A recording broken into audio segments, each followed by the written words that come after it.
La résurrection du Christ. Voici le chant qu'on appelle une séquence qui est pris au moment de Pâques. À la victime pascale, chrétien offrait le sacrifice de louange.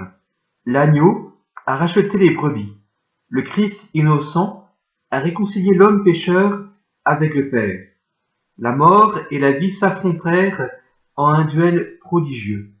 Le maître de la vie mourut, vivant, il règne. Dis-nous, Marie-Madeleine, qu'as-tu vu en chemin? J'ai vu le sépulcre du Christ vivant. J'ai vu la gloire du ressuscité. J'ai vu les anges, ses témoins, le suaire et les vêtements. Le Christ, mon espérance, est ressuscité. Il vous précédera en Galilée. Nous le savons, le Christ est vraiment ressuscité des morts, roi victorieux, prends-nous tous en pitié. Amen.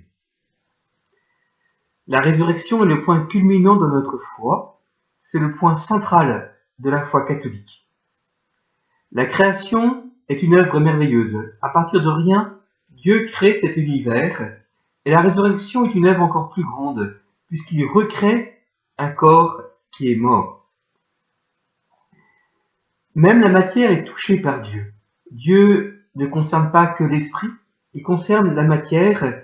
La moindre de nos cellules concerne Dieu. Rien n'est impossible à Dieu. Il a pu venir dans ce monde tout en restant Dieu, c'est Jésus. Il est mort, puis il est ressuscité.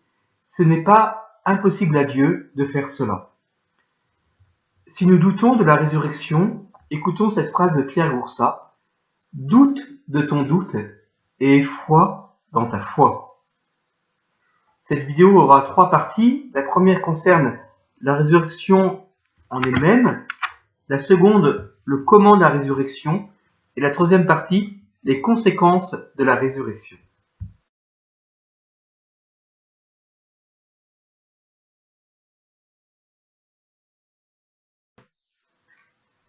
Tout d'abord, la résurrection n'est pas la réincarnation. La réincarnation, c'est une âme humaine qui, après sa mort, va prendre un corps différent d'un animal. Et ça, c'est la réincarnation. Cela pose des gros problèmes éthiques, parce que si vous écrasez un moustique un été, c'est peut-être votre arrière-grand-père, ce qui serait un petit peu gênant. Mais la réincarnation ne correspond pas à la réalité. Notre âme est faite pour un corps humain, elle ne veut pas aller dans un autre corps. Notre âme est un peu comme le moule de notre corps. Notre âme correspond exactement à notre corps. La réincarnation est de l'ordre de la mythologie, elle n'a rien de réel. La résurrection, c'est le corps qui est à nouveau vivant, qui est redonné à l'âme, et c'est ce qui s'est passé pour Jésus. La résurrection du Christ est un événement réel, un événement historique qui a été constaté, dont le Nouveau Testament nous rapporte les faits. Il y aura 3 temps. Le premier temps concerne le tombeau vide, le deuxième temps concerne les apparitions du Christ ressuscité, et le troisième temps montre que ce n'est pas la foi des apôtres qui aurait inventé la résurrection, mais c'est le fait de la résurrection qui a fait naître la foi des apôtres.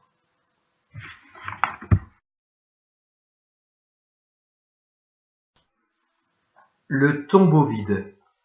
En soi, un tombeau vide n'est pas une preuve directe de la résurrection de Jésus, mais de la façon dont ce tombeau est arrangé, nous avons quelque chose de différent, puisque là nous avons une preuve directe.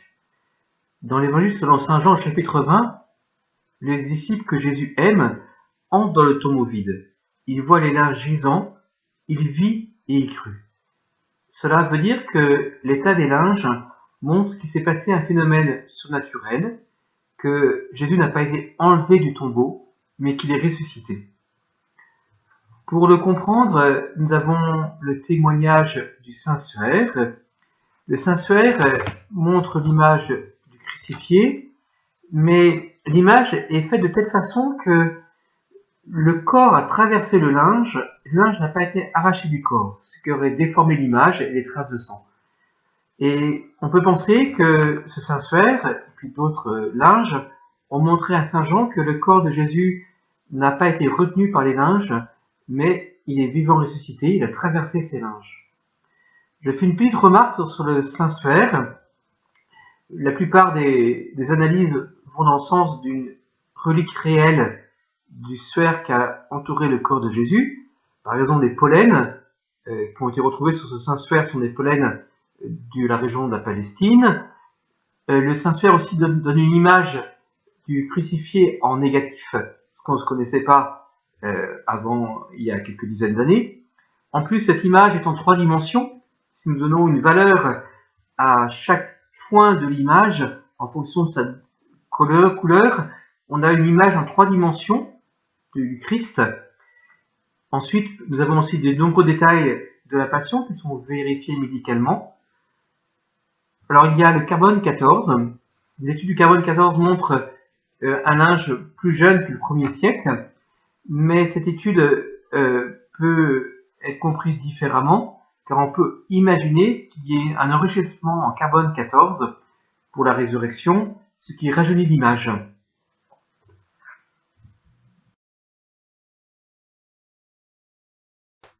Les apparitions du Christ ressuscité. De bonne heure le matin, le dimanche, Marie-Madeleine et les saintes femmes viennent embaumer le corps du Christ. Elles se dépêchent et c'est là qu'elles rencontrent le Christ vivant. Après le sabbat, à l'heure où commençait à point le premier jour de la semaine, Marie-Madeleine et l'autre Marie vinrent pour regarder le sépulcre. Et voilà qu'il y eut un grand tremblement de terre. L'ange du Seigneur descendit du ciel, vint rouler la pierre et s'assit dessus. Il avait l'aspect de l'éclair, et son vêtement était blanc comme neige. Les gardes, dans la crainte qu'ils éprouvèrent, se mirent à trembler, et devinrent comme morts. L'ange prit la parole et dit aux femmes, « Soyez sans crainte, je sais que vous cherchez Jésus le crucifié. Il n'est pas ici, il est ressuscité comme il l'avait dit. Venez voir l'endroit où il reposait. » Puis, vite, allez dire à ses disciples, « Il est ressuscité d'entre les morts, et voici qu'il vous précède en Galilée. Là, vous le verrez. Voilà ce que j'avais à vous dire. » Vite elles quittèrent le tombeau, remplies à la fois de crainte et d'une grande joie, et coururent porter la nouvelle à ses disciples. Et voici que Jésus vint à leur rencontre et leur dit, « Je vous salue Marie. » Je vous salue. Elles s'approchèrent, lui saisirent les pieds et se prosternèrent devant lui. Alors Jésus leur dit, « Soyez sans crainte. Allez annoncer à mes frères qu'ils doivent se rendre en Galilée. C'est là qu'ils me verront. » De l'Évangile selon saint Matthieu, chapitre 28, versets 1 à 10. Il est très intéressant de remarquer que dans le monde juif du 1er siècle, une femme ne pouvait pas témoigner. Et là, il s'avère que c'est une femme qui est le premier témoin de la résurrection, Sainte Marie-Madeleine. Si l'événement de la résurrection avait été un événement inventé par les hommes, jamais il n'aurait mis une femme comme premier témoin pour la crédibilité à l'époque.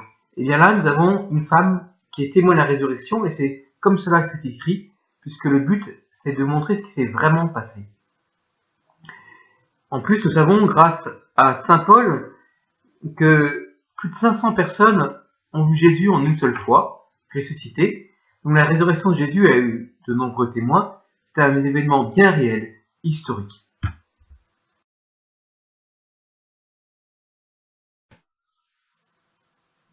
Ce n'est pas la foi des apôtres qui a produit l'événement de la résurrection, c'est l'événement de la résurrection qui a déclenché la foi chez les apôtres. La secousse provoquée par la passion était si grande que les apôtres étaient très déstabilisés. Ils n'étaient pas du tout dans une sorte d'exaltation mystique. Ils avaient, nous rapporte Saint Luc, le visage sombre. Saint Jean nous dit qu'ils étaient effrayés. Ils ont eu du mal à croire au témoignage des femmes. Et le Seigneur Jésus leur reproche leurs doutes. Et ils mettent du temps à accueillir cette réalité de la résurrection de Jésus. Ainsi, le catéchisme de l'Église catholique nous dit « C'est pourquoi l'hypothèse selon laquelle la résurrection aurait été un produit de la foi ou de la crédulité des apôtres est sans consistance. Bien au contraire, leur foi dans la résurrection est née sous l'action de la grâce divine, de l'expérience directe de la réalité de Jésus ressuscité. Ainsi, c'est l'événement de la résurrection qui fait naître la foi dans les apôtres, et cette foi nous a été transmise jusqu'à maintenant. Devant les témoignages des apôtres, eh bien, il n'est pas possible d'interpréter la résurrection du Christ en dehors de l'ordre physique, comme une sorte d'imagination. C'est réellement un fait historique.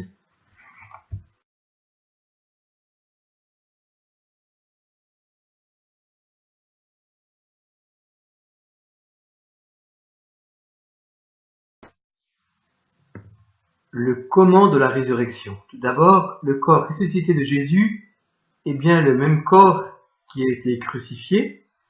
Il porte, après sa résurrection, les marques de sa passion. Et par là, il montre non pas qu'il souffre encore, mais que les effets de sa passion continuent à nous être donnés, bien que Jésus soit maintenant dans la gloire de la résurrection. Son corps est bien un corps humain, il peut être touché, il partage un repas, il montre à ses apôtres qu'il n'est pas un fantôme, mais que c'est bien lui.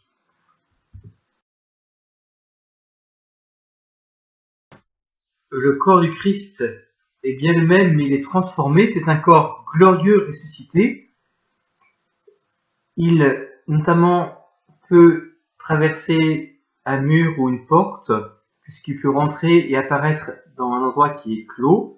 Il n'est plus situé dans l'espace et le temps, et il peut aussi apparaître sous d'autres traits, et c'est le cas pour les disciples d'Emmaüs ou pour Marie-Madeleine. Nous pouvons avoir une petite idée de cet état nouveau par les apparitions de la Sainte Vierge, où à Kibéo, à Guadeloupe ou à l'île Bouchard, elle apparaît sous des traits différents. À Guadeloupe, sous les traits d'une personne qui est métisse, à Kibéo, sous les traits d'une personne africaine, et à l'île Bouchard, sous les traits d'une personne européenne. Elle garde une liberté par rapport à son apparence. Son corps est glorieux, même si c'est bien ce même corps qui est celui de la Sainte Vierge, qui est née en Palestine. Le corps de Jésus ne peut plus souffrir, ne peut plus mourir, et c'est la différence entre la résurrection du Christ, qui est définitive, et celle par exemple de Lazare, où Lazare va être ressuscité par Jésus, mais il devra à nouveau mourir, puisque son corps n'est pas encore dans cet état glorieux du corps ressuscité pour la vie éternelle. Nous avons une petite idée, une petite analogie naturelle de cela avec l'exemple du papillon et de la chenille. Oui, voilà, rappelez-vous une chenille qui se déplace difficilement et qui va se transformer, qui va être une chrysalide. Il va en sortir ce beau papillon qui est léger. Nous avons dans le domaine naturel, tout à fait explicable naturellement, eh bien, un exemple d'une transformation. Mais là, pour le coup, la transformation du corps de Jésus est surnaturelle. Elle dépasse nos capacités humaines de comprendre.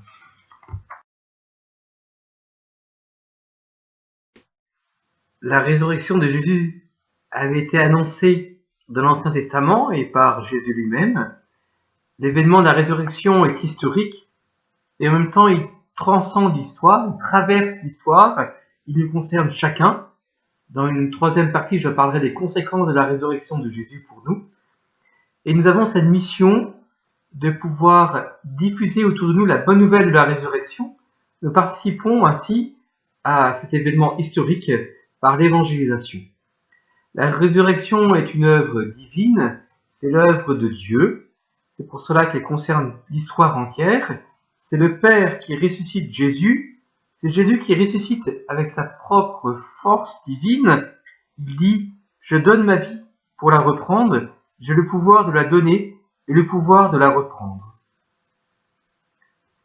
La résurrection est aussi l'œuvre du Saint-Esprit qui ressuscite Jésus.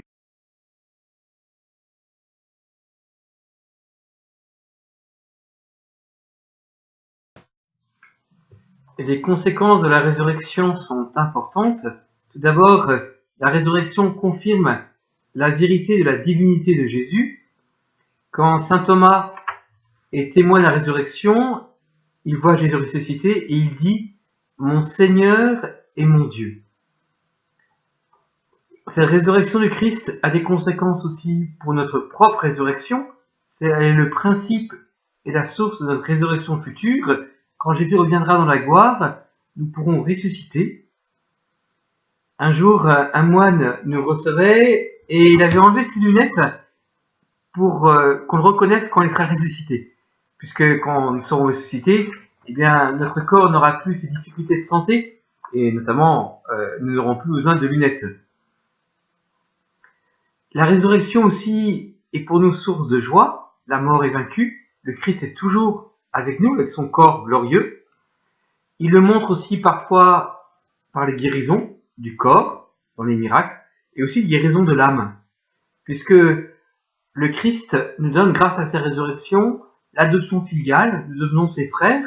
Il dit, en Matthieu chapitre 28, « Allez annoncer à mes frères, de façon adoptive, nous sommes maintenant enfants de Dieu et frères du Christ, grâce à sa résurrection. Nous sommes donc appelés à vivre une vie nouvelle. Et notre regard sur le corps est transformé puisque nous comprenons que notre corps n'est pas qu'un instrument, mais notre corps, eh bien, c'est vraiment nous-mêmes qui vivrons éternellement. Nous sommes appelés à respecter notre corps, à respecter le corps des autres, leur vie, notamment jusqu'à refuser de faire des trafics d'organes, respecter la vie de l'enfant avant sa naissance. Tout cela est lié aussi à la résurrection. Notre corps a une grande valeur puisqu'il est appelé à la vie éternelle.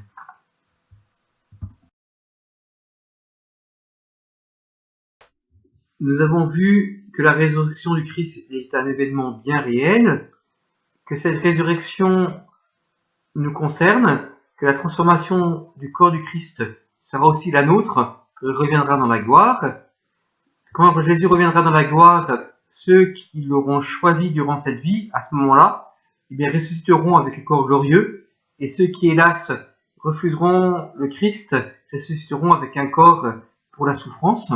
Il y aura deux types de résurrection, mais celle dont je parle dans cet enseignement, c'est le corps glorieux. Et cette résurrection de Jésus implique déjà, pour nous maintenant, une grande espérance et un regard sur le corps, qui est un regard de respect, puisque notre corps n'est pas un simple instrument de plaisir, mais notre corps est vraiment nous-mêmes. C'est vraiment nous-mêmes qui ressusciterons pour la vie éternelle. Le Christ, après cette ressuscité, est monté à la droite de Dieu, c'est-à-dire avec son humanité glorieuse, il est à la place comme une place d'honneur près du Père, et nous en parlerons la prochaine fois avec l'Ascension et aussi la Pentecôte, qui est la venue dans notre monde de l'Esprit Saint.